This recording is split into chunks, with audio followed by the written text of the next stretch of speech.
Weimar Germany, November 1923. A loaf of bread costs 200 billion marks. Your life savings, if you held it in marks, buys nothing. The bank account that could have purchased a house in 1918 at cent by bread in 1923.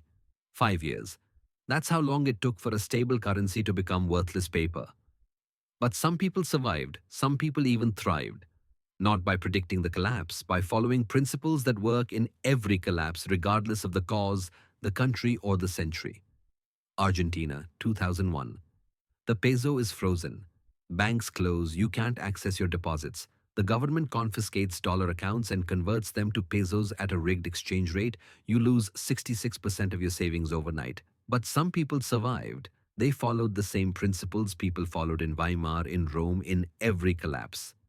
America 2025. The national debt is 36 trillion. The currency has lost 98% of its purchasing power since 1913. The Federal Reserve created $5 trillion in 2 years. The system is following the exact same pattern that preceded every currency collapse in history.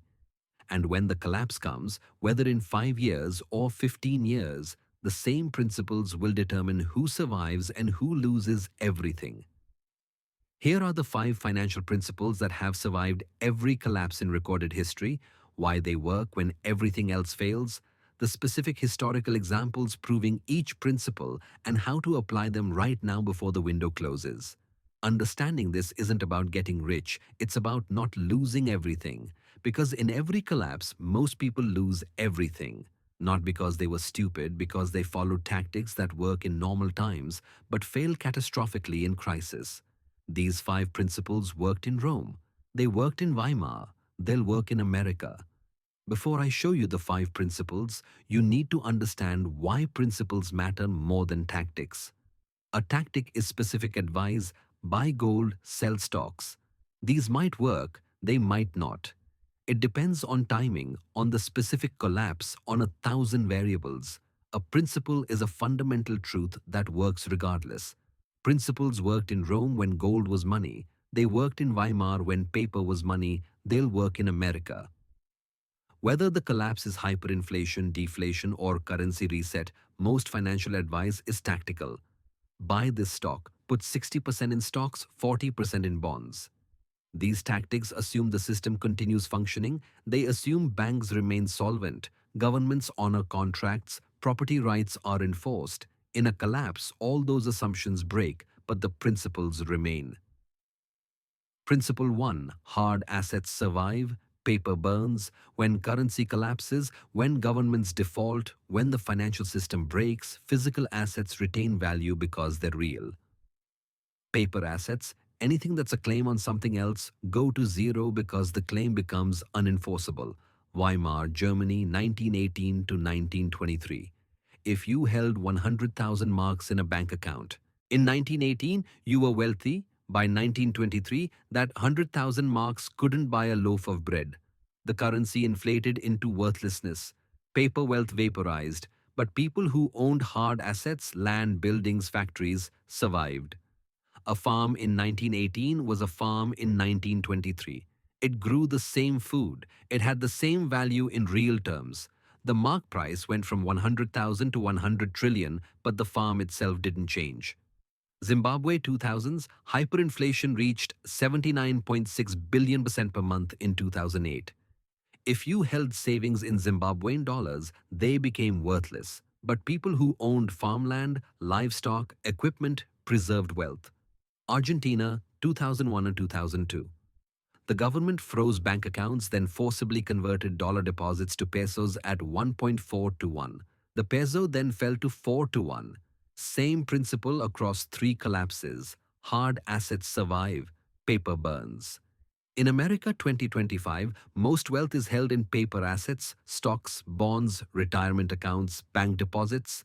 These are all claims. A stock is a claim on corporate earnings. A bond is a claim on repayment. A bank deposit is a claim on the bank's promise. In stable times, these claims work, but in collapse, the system stops functioning. Courts are overwhelmed, banks fail, governments default, markets freeze, paper claims become worthless, but hard assets remain. Real estate is still real estate. Gold is still gold. A farm still produces food. Principle 2. Own productive assets, not speculative assets. This principle distinguishes between assets that produce value and assets that only have value because someone else will pay more later. Productive assets generate income, food, or utility independent of what anyone else thinks.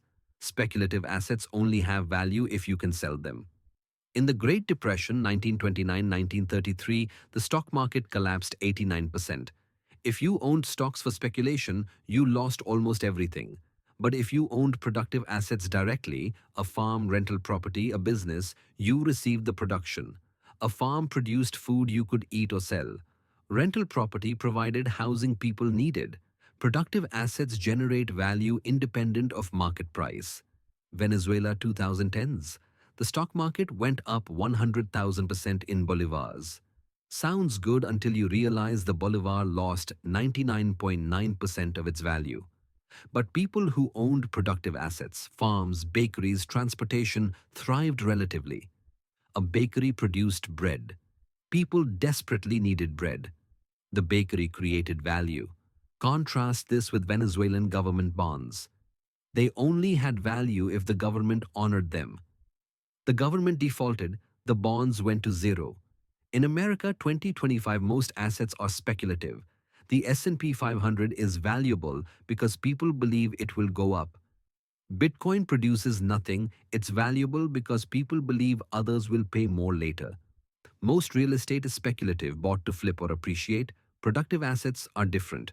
A farm that grows food is productive. A rental property you own free and clear is productive. Principle 3. Debt destroys you. In collapse, even good debt. In stable times, debt is leverage. You borrow to buy a house, it appreciates, you profit. But in collapse, all debt is bad debt. Your income drops or disappears, but your debt doesn't. The bank still demands payment. If you can't pay, they take the asset. The Great Depression. Farmers had borrowed to expand during the 1920s. Land prices were rising. Borrowing made sense. Then 1929 hit, crop prices collapsed, farm income fell 50 to 70%, but the bank debt didn't decrease. Between 1930 and 1935, over 750,000 farms were foreclosed. Families who owned land for generations lost everything because of debt. Compare this to farmers who owned land free and clear. They struggled, but they survived. Without debt payments, they lived on whatever the farm produced. Argentina, 2001, middle-class families had mortgages denominated in dollars. When the peso collapsed, peso income fell 66%, but the mortgage stayed the same in dollars. People's income fell by 2-3, but the debt payment didn't change. They couldn't pay. Banks foreclosed. Meanwhile, people who owned homes free and clear kept their homes. In America 2025, Americans hold 17 trillion in household debt. When the crisis comes, that debt will destroy millions of families. The counter-argument is that inflation helps debtors. This is true if your income keeps up, but in real collapses it doesn't. The only safe position is zero debt. Own assets free and clear. If you own a house with a mortgage, you don't own a house. You own a leveraged bet. Principle 4. Skills are the only truly portable wealth. Every other form of wealth can be taken. Land can be seized, gold confiscated, money inflated, businesses nationalized. But skills stay with you. They're in your brain. They can't be taxed, confiscated, or inflated away. The Holocaust. Jewish families owned property and businesses, all confiscated by the Nazis. But the Jews who survived often survived because of skills. Doctors, engineers, craftsmen, tailors, people with skills could work. They could trade labor for food. They could rebuild in new countries. Soviet Union 1917 to 1922. The Bolsheviks seized all private property. Aristocrats who owned vast estates lost everything overnight, but engineers, doctors, and skilled workers maintained value. The Soviet state needed them. Vietnam 1975. When Saigon fell, millions fled. They couldn't take property. The Vietnamese refugees who rebuilt most successfully in America were those with skills, doctors, engineers, accountants, mechanics. In America 2025, most wealth is in financial assets or real estate. These are not portable. If you need to leave, you can't take your house. Skills in your head are the only guaranteed portable wealth. Can you grow food, fix machines, build shelter, provide medical care? Develop skills that produce value independent of complex systems.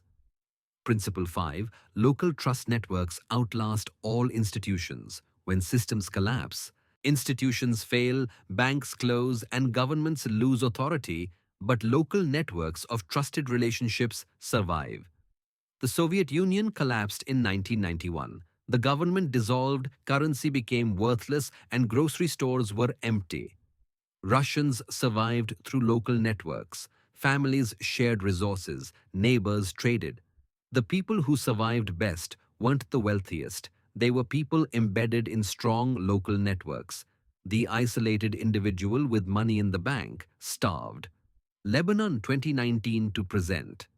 The pound lost 90% of its value, but Lebanon hasn't descended into chaos because it is organized around family and community networks. These networks provide what the government doesn't. In America 2025, most people are institutionally embedded but locally isolated. You have a bank account but don't know your neighbors. This is catastrophically fragile. When institutions fail, you have no fallback. Build local networks now, know your neighbors, develop reciprocal relationships.